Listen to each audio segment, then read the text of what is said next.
Cette vidéo comporte tous les commentaires d'études sur les versets disponibles dans la Bible d'études Esprit et Vie, dans Jean chapitre 4. Verset 7. Une femme de Samarie. La conversation entre Jésus et la Samaritaine montre combien le dessein de son Père céleste et son désir d'amener cette personne à la vie éternelle était important pour Jésus. Tout ce qui importait pour lui était de sauver ceux qui sont perdus, voir Luc chapitre 15, voir Proverbe 11 verset 30, Daniel 12 verset 3, Jacques 5 verset 20, il s'agissait d'un but bien plus important que le manger et le boire, verset 34. Nous devons suivre l'exemple de Jésus. Tout autour de nous, les gens sont prêts à entendre la parole de Dieu. Nous devons leur parler de leurs besoins spirituels et de Jésus qui peut pourvoir à ces besoins. Verset 14. L'eau, la vie éternelle. L'eau que Jésus donne, c'est la vie spirituelle, voir Ésaïe 12 verset 3. Pour bénéficier de cette eau vive, il faut boire, voir chapitre 7 verset 37. L'acte qui consiste à boire n'est pas un acte unique et momentané, mais plutôt un acte progressif et répétitif. Observez que, en grec, le verbe « boire », en grec pineto, de pino, est à l'impératif présent. Cela décrit une action continue ou répétée. Le fait de boire de l'eau vive exige une communion constante avec la source d'eau vive, c'est-à-dire Jésus-Christ lui-même. Personne ne peut continuer à boire de l'eau vive s'il est séparé de sa source. De telles personnes deviennent, comme Pierre les décrit, des fontaines sans eau, 2 Pierre 2 verset 17. Verset 23. Adoreront, en esprit et en vérité. Jésus enseigne plusieurs leçons ici. Premièrement, l'expression « en esprit » indique le niveau auquel la vraie adoration se manifeste. Il convient de venir à Dieu en toute sincérité et d'être animé d'un esprit guidé par la vie et l'activité du Saint-Esprit.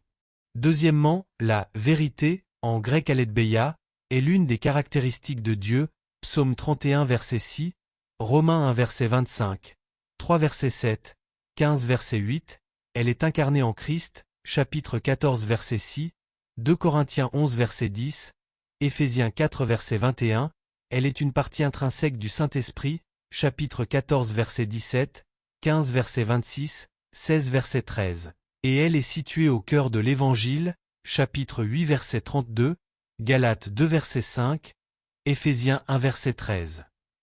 Par conséquent, l'adoration doit se manifester selon la vérité du Père qui est révélée à travers le Fils et reçue par l'intermédiaire de l'Esprit.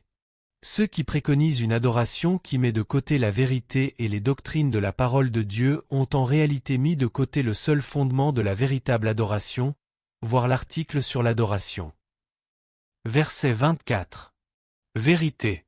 Parce que Jésus-Christ est la vérité, chapitre 1 verset 14, 5 verset 31, 14 verset 6, Luc 4 verset 25, 9 verset 27, 12 verset 44, pour pouvoir vivre en union avec Christ, nous devons dire la vérité, 1 Corinthiens 5 verset 8, Éphésiens 4 verset 25. Affirmer que l'on vit en communion avec Christ et que l'on possède le salut sans pour autant vivre et parler selon la vérité, c'est se leurrer, 1 Jean 1 verset 6.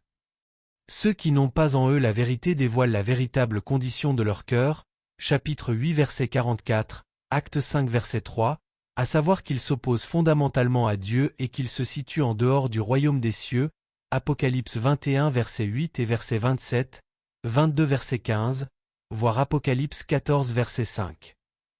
Le menteur appartient à la synagogue de Satan, Apocalypse 3 verset 9. Verset 35. Regardez les champs.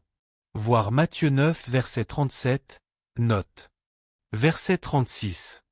Des fruits pour la vie éternelle. La conséquence des actions de ceux qui conduisent les autres à avoir foi en Jésus-Christ, et donc à être sauvés, est éternelle. Un jour, ils se réjouiront dans le ciel à cause de ceux qui auront été sauvés en réponse à leurs prières et en raison de leur témoignage. En même temps, ils doivent réaliser que leur travail consiste souvent à moissonner ce que d'autres ont planté, verset 38. Tout ce que nous faisons pour Dieu est en grande partie le résultat du travail et du sacrifice de Christ et des autres. Verset 48. Des miracles et des prodiges.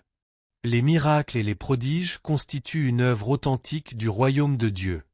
Il ne faut cependant pas que notre foi soit centrée sur eux, mais sur Jésus-Christ, à qui ils rendent témoignage, voir l'article sur le royaume de Dieu. Nous devons croire en Jésus-Christ à cause de ce qu'il est, à savoir le Fils de Dieu, notre Seigneur et Sauveur. Jésus doit être adoré et apprécié à cause de son amour, de sa miséricorde et de sa justice, et pas seulement pour ce qu'il fait pour nous d'une manière purement physique et matérielle. Les signes, les prodiges et les miracles doivent conduire à un attachement profond au Seigneur et à une plus grande foi en lui, comme cela a été le cas avec ce miracle que Jésus a accompli pour l'officier, versets 50 à 53.